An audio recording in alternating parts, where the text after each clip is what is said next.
sangat spesial. Disinilah hal yang disebut kehidupan tercipta.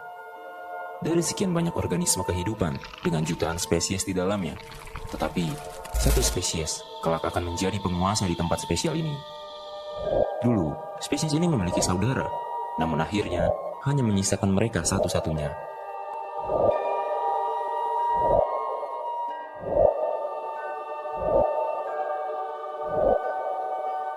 Ini dia, Homo sapiens. Mereka akan banyak memberikan perubahan pada wajah bumi. Merekalah pemuncak rantai makanan. Mereka tidak hanya beradaptasi dengan alam, tapi juga mereka jasa alam. Bahkan dapat memahami benda terkecil dan terbang jauh melampaui batas atmosfer. Hingga ada masa di mana keberlangsungan kehidupan di bumi ada di tangan satu spesies ini. Ini adalah kisah singkat tentang bagaimana mereka memulai semuanya dan menjalankan perannya sebagai raja.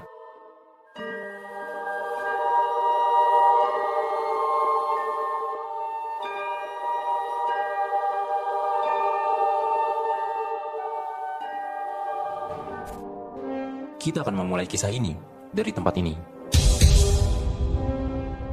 Sekitar 70.000 tahun yang lalu, calon penguasa bumi ini mulai melakukan perjalanan meninggalkan benua yang telah membesarkannya.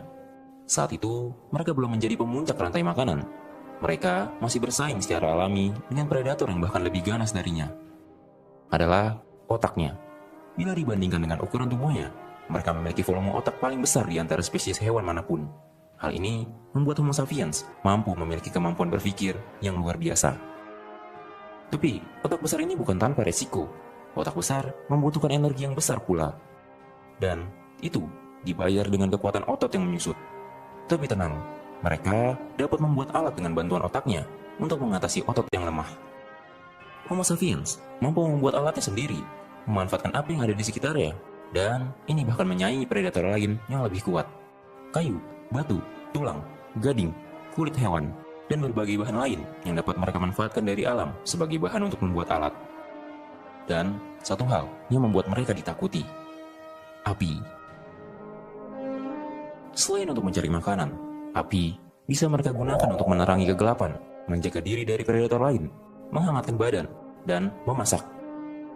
Kemampuan menggunakan api ini menciptakan jurang besar pertama antara Homo sapiens dan hewan lain. Kemampuan ini benar-benar sangat diandalkan.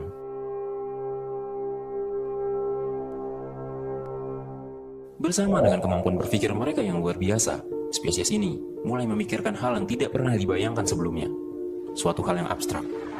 Saat hujan turun, petir menyambar, dan di antara mereka melihat ke langit dan bertanya, dari mana air dan kilatan itu muncul? Pertanyaan-pertanyaan penuh misteri terus muncul di alam pikiran spesies ini. Bagaimana dunia berjalan? Bagaimana langit bisa seperti itu? Bagaimana peristiwa-peristiwa alam terjadi? Bagaimana dunia tercipta? Dari mana mereka berasal? Dan kemana mereka akan pergi setelah kematian? Tapi tidak ada jawabannya. Hingga mereka menciptakan jawabannya sendiri. Sistem keagamaan dan kepercayaan kemudian tercipta. Ini adalah patung manusia singa yang ditemukan di Gua Stadil, Jerman. Tubuhnya manusia, namun kepalanya seperti singa. Ini adalah bukti kemampuan Homo sapiens dapat memikirkan hal yang bersifat hayalan, dan mitos-mitos pun muncul. Suatu hal yang sebenarnya tidak benar-benar ada. Dan para dukun atau orang yang dianggap memiliki ikatan dengan para roh atau arwah mulai mendeklarasikan dirinya. Dan kepercayaan-kepercayaan inilah salah satu kunci yang mendorong kemajuan peradaban kelak.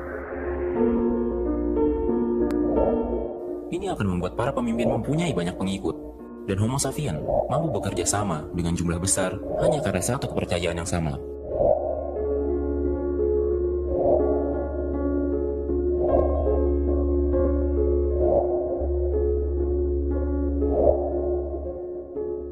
Imajinasi tidak hanya menciptakan kepercayaan, tapi juga karya seni. Di zaman itu, mereka sudah membuat banyak karya seni yang akan menjadi benda penting kelak bagi anak cucunya untuk mempelajari diri mereka sendiri.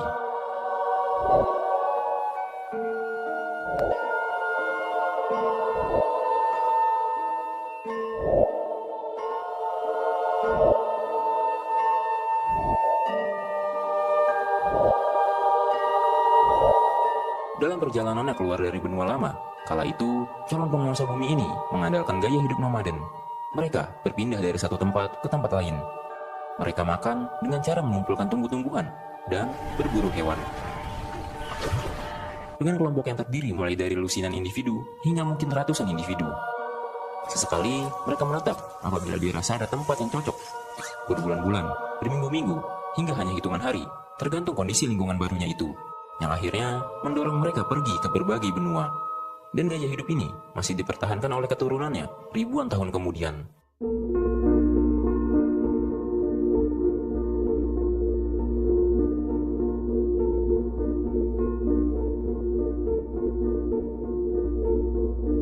Tetapi, apabila mereka tiba di tempat yang subur dengan sumber daya yang melimpah, seperti di dekat perairan, mereka dapat mendirikan kamp musiman dan tinggal cukup lama, atau bahkan meninggalkan gaya hidup nomaden dan menetap di wilayah itu. Sebagai makhluk sosial, mereka sangat butuh untuk hidup secara berkelompok. Tanpa kelompok, mereka bukanlah apa-apa. Dengan kelompok, mereka dapat sama-sama merawat anak, mengumpulkan makanan, dan terhindar dari predator. Satu individu Homo sapiens adalah lawan yang sangat mudah untuk seekor singa. Tapi sekelompok Homo sapiens dapat membuat singa tidak berani macam-macam. Kemampuan sosial mereka juga menjadi salah satu kunci keberhasilan spesies ini. Mencari makan sebagai pengumpul dan pemburu perlu ilmu pengetahuan. Mereka belajar. Spesies ini perlu mempelajari dan mengingat pola pertumbuhan pada tumbuhan, kebiasaan setiap hewan, mencari tahu mana makanan yang baik dikonsumsi, mana yang membuat sakit, mana makanan yang dapat dijadikan obat, bagaimana cara membuat perangkap hewan, bagaimana menemukan batu yang cocok untuk dibuat alat, bagaimana mengatasi gigitan ular dan serangan hewan buas. Selain itu, tanda-tanda alam juga perlu mereka kenali. Tanda berlalunya musim, tanda akan terjadinya petir dan badai, atau tanda kekeringan akan datang. Ini sangat penting untuk bertahan hidup. Di era saat mereka masih menjadi pemburu dan pengumpul, spesies ini juga mulai bersahabat dan memanfaatkan hewan lain. Domestikasi hewan terjadi. Hewan yang paling pertama tercatat didomestikasikan adalah serigala, yang kelak akan berevolusi menjadi anjing.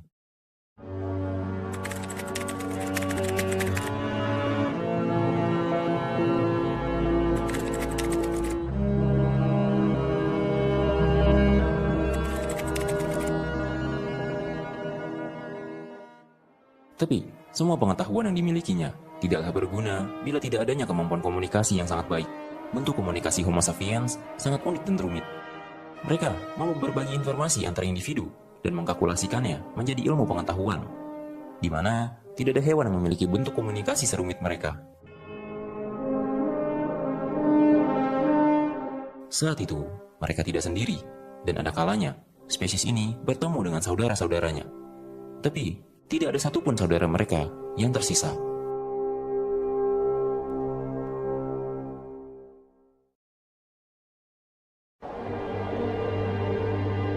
Cerita berlanjut. Setelah mereka keluar dari benua lamanya, sekitar 45.000 tahun yang lalu, spesies ini sampai di tempat yang akan mereka beri nama Eropa. Di tempat ini, spesies lain yang bersaudara dengan mereka telah lebih dulu tinggal. Mereka adalah Homo neanderthal. Dengan otot tubuh yang lebih besar, volume otak yang sedikit lebih besar, dan adaptasi terhadap dingin yang lebih baik. Di zaman itu, iklim bumi lebih dingin, sebuah masa yang disebut zaman es. Homo sapiens akhirnya bertemu saudara mereka, tapi nasib saudaranya berbeda. Mereka menghilang tidak lama setelah Homo sapiens sampai di tempat itu. Tapi, apa penyebabnya? Pertanyaan simpel, tapi jawabannya penuh perdebatan. Teori pertama, yang lebih bersahabat, kemungkinan terjadi kawin campur antara dua spesies ini. Kemudian saling melebur dan populasi mereka menyatu. Tapi para pembantah teori ini menganggap meskipun mereka dapat kawin campur, pastinya sulit untuk menghasilkan keturunan. Walaupun di masa mendatang telah terbukti sebagian kecil DNA Homo neanderthal ditemukan pada DNA Homo sapiens modern. Tapi penelitian masih harus dilakukan. Teori selanjutnya, mungkin Homo neanderthal kalah saing dengan Homo sapiens, seperti jumlah yang lebih banyak atau kemampuan sosial dan kognitif yang lebih baik, membuat Neanderthal kalah dengan persaingan ini. Terakhir, teori lain terdengar lebih kejam. Bisa jadi, spesies Homo sapiens tidak memiliki toleransi dengan saudaranya, dan genosida telah terjadi. Persaingan sumber daya atau peperangan karena ketidakcocokan mungkin menjadi faktor lain punahnya saudara mereka, karena toleransi bukanlah ciri khas Homo sapiens, yang bahkan di masa depan sedikit perbedaan warna kulit logat, dan agama, cukup untuk memicu sekelompok Sapien memusnahkan sesama Sapien lainnya. Tapi, lagi-lagi, masih belum ada yang benar-benar tahu secara pasti kenapa Homo Neanderthal akhirnya menghilang. Apakah karena kawin campur, wabah penyakit, tekanan lingkungan yang ekstrim, kalah persaingan dengan Homo sapiens, atau genosida? Atau mungkin kombinasi dari semua itu? Semua masih misteri. Dan setelah kepunahan Neanderthal ini, Homo sapiens menjadi satu-satunya spesies dalam genus Homo yang bertahan. Saat para sapiens Eropa sibuk dengan urusannya, di belahan bumi lain, Sapien juga telah berhasil tiba. Saat itu, akibat dampak dari zaman es, volume air laut menjadi menurun, menyebabkan sebagian kepulauan Asia Tenggara masih menyatu. Deretan ini dinamai Sundaland. Homo sapien kemungkinan sampai di tempat ini sekitar 50.000 tahun yang lalu. Di sini, mereka menemukan tempat yang sangat subur. Sungai-sungai mengalir tanpa henti dan penuh dengan sumber daya yang melimpah. Di tempat ini pula, mereka mengembangkan ilmu baru, maritim. Wilayah kepulauan di sini kemungkinan telah menciptakan masyarakat pelaut pertama. Kemampuan membuat perahu untuk menjadi nelayan dan mengarungi lautan tercipta. Dan karena kemampuan ini, mereka akhirnya menemukan benua baru dengan mengarungi lautan, Australia. Mereka sampai di sini sekitar 45.000 tahun yang lalu. Masih akibat dari zaman es, bagian utara bumi, tempat yang dinamai Selat Bering, dulu masih berupa jembatan darat penghubung antara Asia dan Amerika. Dan itu menjadi jalur penting bagi Homo sapien untuk menemukan benua baru. Di zaman yang lebih muda, sebagian kelompok sapiens menemukan Amerika. Di sini, mereka akan membentuk peradabannya sendiri. Saat zaman es berakhir, efeknya membuat volume air laut meningkat, menenggelamkan sebagian daratan secara permanen, termasuk jembatan penghubung Asia dan Amerika ini. Hal ini membuat sapien yang telah sampai terisolasi selama ribuan tahun, terpisah dari spesies mereka yang ada di benua awal. Dan mereka mengembangkan budaya, kepercayaan, dan peradabannya sendiri. Kemampuan Homo sapien menjelajahi dunia imbas dari kemampuan adaptasi yang luar biasa. Setelah mereka sukses dengan kehidupan berburu dan mengumpul, spesies ini mulai mempelajari bagaimana tumbuhan dapat tumbuh dengan subur dan hewan dapat berkembang biak dengan baik. Mereka mulai mengurus tanaman, menebar benih dan menyiramnya setiap pagi, merawat hewan untuk menghasilkan produk hewani yang berguna. Dengan begini, mereka mengira akan mendapat lebih banyak sumber daya. Gaya hidup baru telah tercipta, bertani dan beternak. Sekitar 12.000 tahun yang lalu, sapiens mulai meninggalkan kebiasaan lamanya sebagai pemburu. Mereka mengembangkan pertanian dan mendomestikasi hewan. Hal ini terjadi secara mandiri di berbagai tempat. Domestikasi hewan tidak hanya untuk keperluan daging dan kulit. Beberapa hewan didomestikasikan untuk dimanfaatkan tenaganya atau digunakan untuk kendaraan. Dan yang lainnya digunakan untuk mengusir hama. Revolusi pertanian menciptakan tatanan masyarakat baru. Dengan adanya ladang yang harus mereka urus, Homo sapiens mulai menciptakan pemukiman di dekat ladang dan kandang ternak mereka. Dengan banyaknya stok makanan yang dapat mereka hasilkan, dan pemukiman yang tidak mengharuskan mereka berpindah-pindah tempat, memungkinkan Homo sapiens untuk memperbanyak diri. Populasi Homo sapiens semakin meningkat. Pemukiman-pemukiman yang mereka buat lama-kelamaan semakin berkembang. Suku-suku akan menjadi desa, desa akan menjadi kota, dan kota-kota bersatu menjadi kerajaan. Kelak, dari pemukiman-pemukiman ini akan memunculkan peradaban-peradaban yang besar di kemudian hari.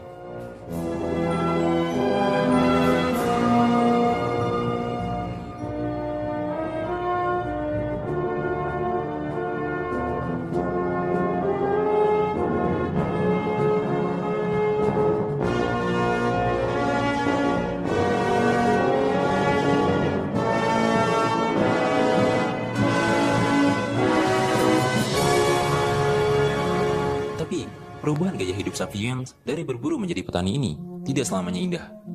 Bertani butuh banyak tenaga dan waktu yang melelahkan. Sementara hasilnya hanya bisa mereka nikmati saat panen tiba. Pemukiman yang mereka buat juga membuatnya rentan atas wabah penyakit. Kepemilikan pribadi juga mulai muncul. Kepemilikan atas ladang, hewan, atau benda lainnya. Akibat jumlah pangan yang banyak dari hasil pertanian, mereka mulai menumpuk hasil pertanian itu sebagai cadangan untuk menghidupi mereka beberapa minggu atau bulan ke depan. Dari sini, pemikiran Homo sapien mulai berorientasi ke masa depan. Berbeda dengan kaum pemburu dan pengumpul yang hidup apa adanya dan hanya memikirkan apa yang mereka makan hari ini atau setidaknya beberapa hari ke depan. Tapi para kaum petani perlu memikirkan jangka panjang untuk dapat bertahan. Oleh karena kekhawatiran itu, mereka semakin serakah, mencoba untuk menumpuk sebanyak-banyaknya sumber daya yang dapat mereka hasilkan demi masa depan yang lebih terjamin. Perselisihan dan konflik pun terjadi. Perebutan akan sumber daya seperti air atau ladang memicu persaingan dan menimbulkan peperangan. Berbeda saat masih menjadi pemburu, saat kawanan terdesak oleh pesaing, mereka hanya perlu pindah ke tempat lain. Namun bagi petani, pindah berarti menyerahkan ladang, hewan, dan semua sumber daya ke tangan lawan. Karena itu, mereka akan mempertahankan hingga titik darah penghabisan. Kehidupan Homo sapiens menjadi lebih keras. Belum lagi, hierarki yang diciptakan terkadang berlaku tidak adil. Para pemimpin suku, raja, atau petinggi agama dapat menikmati hasil panen lebih banyak tanpa harus bekerja keras seperti para petani. Meskipun kehidupan para petani terdengar sangat keras, namun ini menjadi bagian yang membentuk mereka di masa mendatang. Banyak teknologi untuk mendukung kehidupan dan gaya bertani mereka. Meskipun masih sederhana, namun ini bisa menjadi awal untuk perkembangan teknologi ke depan. Kisah akan terus berlanjut. Setelah ini, kita akan melihat bagaimana Homo sapiens menciptakan ilmu pengetahuan yang menjawab banyak hal yang sebelumnya tidak dapat mereka jelaskan. Akhirnya, mereka melampaui batas yang belum pernah dilakukan pendahulunya, hingga masa depan planet bumi ada di tangannya.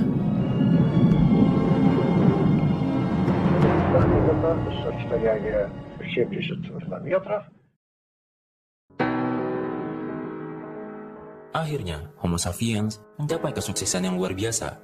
Pada tahun 1500 Masehi, jumlah mereka di bumi sekitar 500 juta. Dan hanya berselang 500 tahun kemudian, kini jumlah mereka mencapai 8 miliar. Sebuah kemajuan yang luar biasa telah terjadi. Hal ini didukung dari suatu ilmu pengetahuan baru yang mereka sebut sains. Homo sapiens mulai mencari jawaban dari sebab dan akibat. Dan perlahan, misteri-misteri itu terungkap. Mereka tidak tahu bagaimana hujan dan petir muncul. Namun berkat sains, mereka berhasil menemukan jawaban. Homo sapiens mulai mencari tahu bagaimana dunia berjalan. Kenapa apel jatuh dari pohon? Kenapa roda dapat berputar? Apa yang mempengaruhi kecepatan? Bagaimana makhluk hidup menghasilkan keturunan? Bagaimana pohon menggunakan air untuk tumbuh? Kenapa hewan menghirup udara? Semua hal di dunia berusaha mereka cari tahu. Berkat sains, mereka mampu mengelola energi, membuat banyak teknologi canggih, melihat organisme terkecil, bahkan merekayasa makhluk hidup. Hingga ada kalanya, mereka coba keluar dari planet ini, mengamatinya dari atas, dan menginjakkan kakinya ke bulan. Mereka menjadi satu-satunya spesies yang mampu keluar dari bumi. Sekarang, terbang bukan lagi hayalan belaka, bahkan kemampuan terbang Homo sapiens mengalahkan burung terbaik sekalipun. Dengan kemampuan sains, banyak menciptakan obat untuk penyakit. Virus-virus yang dulunya mengerikan, kini dapat diatasi dengan vaksin. Alhasil, harapan hidup menjadi lebih tinggi. Hanya dalam kurun waktu 500 tahun, mereka berkembang begitu pesat. Mereka tidak hanya sekedar beradaptasi dengan alam, namun mampu merekayasa alam. Hingga alamlah yang justru harus beradaptasi dengan mereka. Siapa sangka, yang dulunya hanya sekelompok pemburu yang bersembunyi dari serangan singa, kini singa yang harus bersembunyi dari mereka. Kini, Homo sapiens tidak lagi dibekali sebatang tombak kayu dan busur panah. Mereka mampu membuat senjata yang jauh lebih mematikan. Dengan mempelajari bagian terkecil dari alam, Homo sapiens telah menemukan kekuatan yang besar. Dengan penemuan ini, sapiens dapat sekejap menciptakan kiamat, dan takdir planet ini ada di tangannya. 7, 6, 5, 4, 3, 2, 1, no.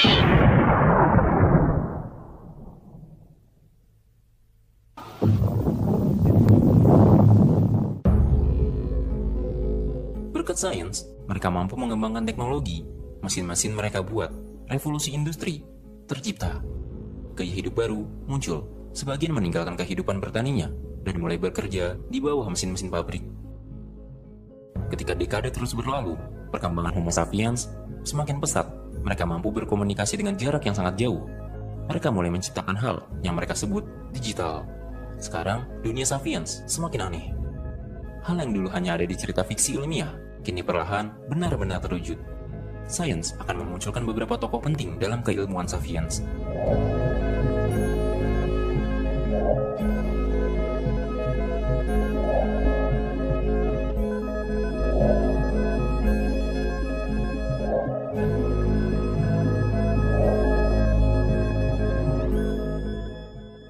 Kesuksesan Sapiens tidak dapat dipungkiri. Kini mereka sangat kokoh berada di puncak rantai makanan. Tapi, kesuksesan Homo sapiens juga dibarengi dengan banyaknya korban berjatuhan. Sebagai pemimpin, terkadang mereka sangat sewenang-wenang. Dengan kemajuan teknologi yang dimilikinya dan jumlah populasi yang sangat banyak, pastinya perlu sumber daya yang jauh lebih banyak lagi. Mereka menebang pepohonan, mengeruk setiap jengkal tanah, membakar hutan, memburu berbagai hewan, dan menguras lautan. Semua itu demi memenuhi hasrat mereka. Dan bahkan, meskipun kebutuhan mereka telah terpenuhi, Sapiens tetap merasa tidak puas. Keserakahan masih mengalir di dalam darahnya. Dan terkadang, mereka melakukan itu hanya untuk bersenang-senang. Kemampuan Sapiens dalam memanfaatkan sumber daya alam di bumi patut diacungi jempol. Namun, bila Sapiens tidak memikirkan konsekuensinya, hal buruk bisa saja terjadi. Sejak revolusi industri, Homo sapiens telah mempercepat laju perubahan iklim. Mereka bertanggung jawab atas kepunahan banyaknya spesies makhluk hidup, bahkan saat masih menggunakan tombak dan panah. Dan masih banyak lagi kerusakan yang mereka lakukan terhadap planet yang memberi mereka tempat tinggal. Dan seolah spesies lain tidak diberi kesempatan untuk mendapatkan hak mereka tinggal di planet spesial ini.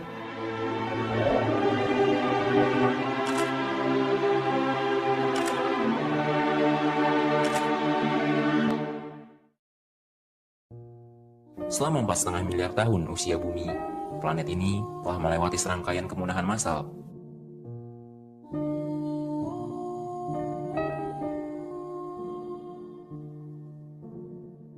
Dan pertanyaannya, apakah kita hadir untuk menciptakan kepunahan massal berikutnya?